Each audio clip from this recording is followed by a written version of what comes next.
Everybody's excited to add, great players. It helps everybody when, you have great players that are sharing the burden of a tough football season. So I think, like anything else, whether it was Josh last year or Phillip when he got here a few years ago late, and then, this year Antonio, how much can you learn and process and get in here, and we're all going to work hard and try to get up to speed as fast as possible. But we haven't had a training camp together or that, so it's, you got to force a lot of information, and, we're all excited to have him, and all I could say is we're just going to work as hard as we possibly can to get up to speed as quickly as possible. I'm not specifically worried about anything relative to Antonio Brown. I'm worried about the guys in that locker room and the quality of our execution and what we did or didn't do. Antonio's been off our team for a number of months. That we moved on from that stuff in March. Ben, your thoughts on Antonio Brown joining these guys now? Whatever. All right, former Patriot Damien Woody back here with us. We're going to break down that interview with Drew Rosenhaus. Let me just give you the facts again. The same day Antonio Brown asked for his release and received it from the Raiders, the All-Pro receiver agreed to a one-year deal with the defending champs. Now, sources tell our Chris Mortensen, Max mentioned this, that Brown sought advice from professional social media consultants for ideas on how to accelerate his release from the Oakland Raiders. The Steelers traded Brown to the Raiders this offseason for a 3rd and 5th round draft pick, but New England offered a 1st round pick, and Pittsburgh didn't want to send AB to a rival. Remember this other detail, AB was going to get $30 million from the Oakland Raiders. Now he will get $30 million from the Patriots if they pick up that option. Max, I'll start with you on this one.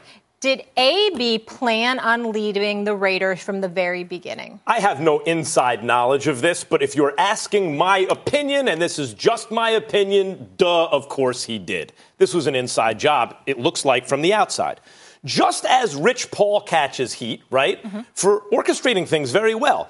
Did it look like the Cleveland Cavaliers a couple years ago were a Clutch Sports inside job? Well, of course it did.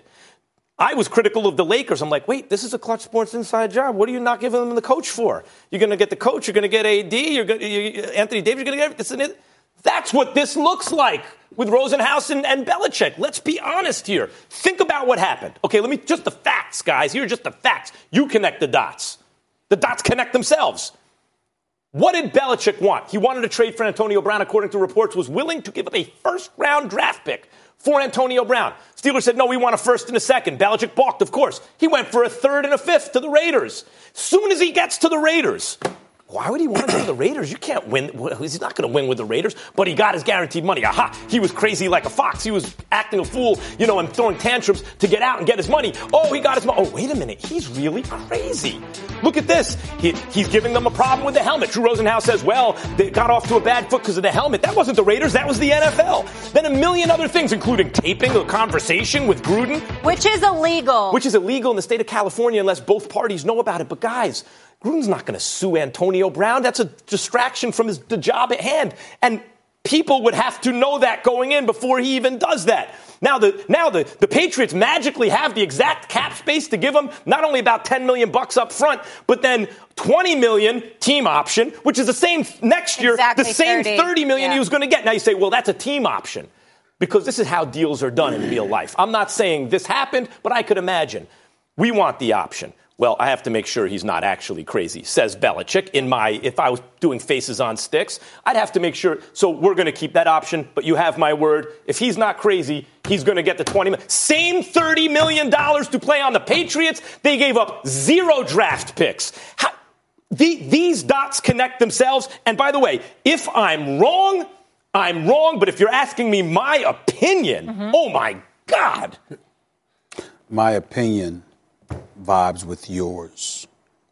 I agree. I think that. Let me say this. That's not my concern. Drew Rosenhaus did a fabulous job talking with us just now. Do I think that he was not being forthcoming about some things? Of course I do. And that's his job, because if he were to be more revealing and more forthcoming about the interactions that went on, if he was my agent, I'd fire him on the spot. So he ain't supposed to say that stuff. All right. So Drew Rosenhaus did his job. What I would like to ask people on a day like today, I'm going to bring up Rich Paul. I'm going to bring up Bill Duffy and Aaron and Eric Goodwin and all of these boys. And I'm going to say just the same way we accord Drew Rosenhaus the level of praise and throw laudables in his direction for being who he is in his zealous efforts for representing his client. Let's make sure to accord that same respect to Rich Paul and the others. That's why I brought up Rich Paul, by the way. When it comes to LeBron James. But let's also understand this, and Damien, you know where I'm going when I say this. It's a hell of a big difference, an ocean-wide of difference between Antonio Brown and LeBron James. You see, when you have a guy like LeBron James, a superstar in this league, a champion in this league, what we don't do enough is recognize the class that he has exercised throughout his stellar career. LeBron James, to this day, the only blemish on his career in terms of his conduct was that the decision. That's it. Antonio Brown has lied. He has played teammates and organizations. He's acted like a clown. He has embarrassed his organization himself. He's thrown brothers under the bus. Mike Tomlin, our very own Ryan Clark, Juju Smith-Schuster, when he's DMing you private text messages and stuff like that, and you reveal those things publicly. He did the same thing just now to Jon Gruden. They had a conversation. Drew Rosenhaus connected them. What does this dude do? He goes and he publicizes the conversation on YouTube. This man has exhibited and displayed a level of selfishness, the likes of which most of us haven't seen. I don't ever want to hear T.O.'s name again mentioned in this breath, not compared to him. No. I don't ever want to hear Randy Moss's name mentioned, not compared to this. I've never seen anything like it. He should be ashamed of himself. And I'm going to say this last point, then I'm going to give it to you. I understand that as black men, we have experiences that other people don't have, and we express our points of view or whatever. But understand why. Because you got people on the come up that are going to be looking to emulate that. And they will never get away with what he got away with. And usually those of us that are in a privileged position understand it. And we're sensible enough and unselfish enough to make sure that we don't sully the pathway for others on the come up. We guard it with our very lives and our very careers so we can make sure that we don't do damage to those who will follow us. Antonio Brown didn't care. And I don't give a damn about him being with the Patriots or whatever. What I give a damn about is the nonsense that he engaged in to get to this point. It's disgraceful. I'm ashamed of this brother. That's all I wanted to say. I want y'all to follow me on a couple steps I'm about to take you through. I think, first of all, I know we talked about the like a quote unquote conspiracy with the, how everything transpired basically in like 24 hours from being released to all of a sudden magically being signed by the Patriots. But I want to let's rewind a little bit back. Okay. Antonio Brown gets traded by the Oakland Raiders. And all the moves that the Oakland Raiders made this offseason was because of not only do they want to become a better team, but everything has a bigger reason. The Oakland Raiders are moving to Las Vegas for a stadium, okay? Scared money doesn't make money, okay? And you try to fill seats and all those type of things. So every coach comes in and thinks, well, if I get a guy in my program, maybe I can control him. I can help make him into the player that will be willing to play for our organization. Clearly, that didn't work out. Why? For the reasons that Stephen A., Max, and everyone else has said about Antonio Brown. He's a me-first guy. He's a very selfish guy. He's not an honest guy. So you know what Mike Mayock said? I don't want this. We can't have this guy in our program. I can't. If we're trying to build this culture, a culture similar to New England, there's no way we can do that with this guy in our program. So Mike Mayock said, okay, we sat by your side with the whole helmet situation. Fine. We sat by your side with the whole crowd therapy situation. Fine. But you not showing up. You not coming to practice. You not doing everything that the other 89 guys are doing. I got to put the kibosh on that. I'm going to find you and I'm going to take your money. Antonio Brown is just crazy. There's no other way around this whole situation. Like Wait a minute. To sacrifice. Think about this. What individual would celebrate losing $30 million? Somebody that knows they're going to get $30 million. But he's not. Hold on. He got the $30 million back. Hold on. Let me stop. Hold on. Let me stop you right there. Okay. This is the second part of the equation. Bill Belichick, no one is going to outfox Bill Belichick. Yeah. Okay? Bill Belichick is the type of person that he buys penny on the dollar. Okay? This whole $20 million option, Antonio Brown will never see that. I want to address this. Hold on. He will never see that $20 million. What if he balls this year and they win a Super Bowl? Hold on, they had a similar situation with Darrelle Reeves when he came over. He had a 1-year deal with another year with an option year. He never saw that. That's how the Patriots operate. That's how Coach Belichick operates. And this whole $10 million that he's supposed to see this year, guess what it is? It's a signing bonus. You know what you can do with a signing bonus as opposed to like your regular salary? You can structure it any way he wants. So it's basically going to be week to week.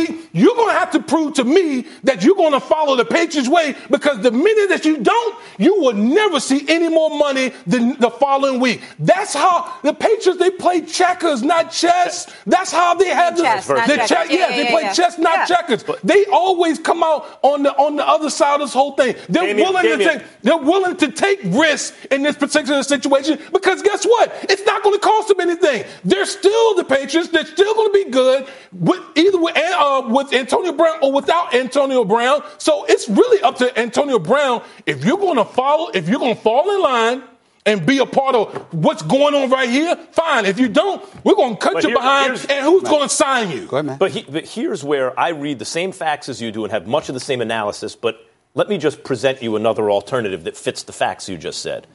What if Drew Rosenhaus sits down with Antonio Brown and says, they're not going to trade a first and a second for you? Way back when Mike Tomlin correctly said, as you've pointed out many times, we want volunteers, not hostages. He was a well-paid hostage still in Oakland, right? Mm-hmm. He got out of there. He wasn't a volunteer. What if he said, they're not going to give up a first and a second for you, and had a conversation with Belichick and said, okay. It could be a conversation like this. If it doesn't work out in Oakland, would you be interested? Yeah, but on a 1-year deal for... And then all you have to do is go to the client and say, okay, you can get 10 guaranteed or 9, whatever the number is going to be guaranteed up front. And then you can get the same money, but you're going to have to be a good soldier. You're going to have to are you willing to do that? Then we have to get you out of Oakland. If AB signs up for that, think of the facts. First, there was helmet gate, as they say nowadays, right? Then he blasts the team on social media, throws everyone under the bus, including his teammates, about the fines. Then, and doesn't show up to something in the first place even to get the fine, which could void the contract. Then he tries to fight the GM. Then he uses a slur against the GM. And he illegally records a conversation with the coach. He hired a social media firm, reportedly. Chris Mortensen. Before Adam Schefter, Chris Mortensen. So if AB signs up for, I want to be on the Patriots. Yeah, I could be a good soldier and get the whole $30 million. If that's the deal worked out ahead of time, all the dots connect. Max, you want me to tell you what's irrational about your whole conversation? Go ahead. Okay, what's irrational is this. You're talking about a me-first guy who had $30 million in the bag, and now you're asking a me-first guy who's been that way his whole career that you basically got to fall in line to try to get $30 million, to try to work and get $30 million. Wait a minute. Which is more than likely you'll never see that $30 million anyway, because that option, $20 million. Right. You think the Patriots going to pay AB $20 million? You went away from it at that last part, because it's not really about that. Here's what it's about, guys. He left Pittsburgh because he wanted guaranteed dollars over the course of more than 1 year. He got that from Oakland, then betrayed them. That's the issue. You had your money. You betrayed them. Now, you went to a better situation in New England because they're trying to win. But ultimately, everybody, what are we talking about here? We're talking about capitulation. How you're going to have to capitulate to Bill Belichick. You can't sit up there and come to practice late. You can't skip practices. You can't keep the team playing waiting. What's the problem with all of that? It reminds us of what he got away with in Pittsburgh. If you got away with it in Pittsburgh, who does that make us think about? Mike Tomlin. So you sat up there, and as a result, because of your own selfishness, your own petulance, your own childishness, okay, along with the fact that you seem to have no problem betraying people, you threw Mike Tomlin under the bus. You put him in the eye of the storm because now Mike Tomlin has been accused of being an enabler. You threw Big Ben Roethlisberger under the bus when he's your quarterback and he's got to get with offensive linemen and other people and like, yo, y'all, it was this bad. But you also brought race into the equation, and Ben Roethlisberger was hesitant, from what I was told, to actually talk to those other teammates because he thought they would side with AB. So he never told them all the shenanigans that AB was engaging in away from them. You took Juju Smith-Schuster, your man, the other receiver. You're upset he got team MVP honors. What did you do? This brother, young brother, 21 years old, got nothing but love and praise for you. You throw him under the bus. You reveal private text messages from him. Okay, and Ryan Clark won a Super Bowl with this franchise, works for us. We know what he's made of. You called him a sellout. You go to Oakland. They ain't got nothing to do with the cryotherapy. They don't have anything to do with the helmet. By the way, when you were filing the grievances against the National Football League, you were on the phone with another brother in Troy Vincent and his crew of dudes, and you going off on them. F-bombs and all of this other stuff. I'm telling you what I know. And then after that, you sit up there, you threaten the GM. The coach is supposed to meet with you. Adam Schefter and Chris Mortensen is reporting how you stood the coach up. After he gave you the $30 million, you apologized to the team. And in a matter of hours after the apology, you go and take the private conversation, violate California state laws that mandate both parties are supposed to agree to a taped conversation. You ignore all of that. You put the conversation on YouTube. On YouTube. Everywhere you turn, this brother has violated man codes, decency, professionalism, and on. And oh, by the way, we got brothers out here literally saying, way to go, Antonio. Hell no. This is the kind of stuff we got to put a stop to. This is not good. This is bad. I have a question, and nobody out there should be thinking about emulating this BS. I really like I think it's a very strong take. But I have a question for you. Is your principal objection, I know it works on both levels, but is the principal objection that in a team sport, or just for common decency, that level of narcissism and selfishness doesn't work, doesn't fly, and shouldn't be rewarded?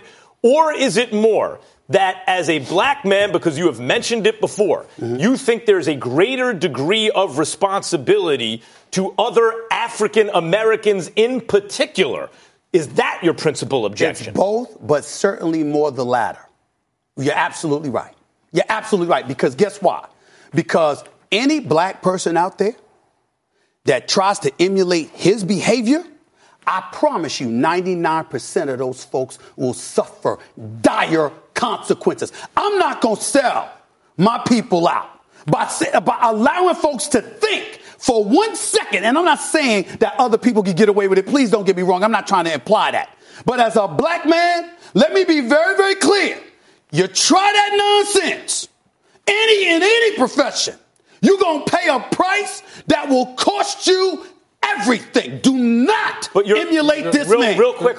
Do not do it.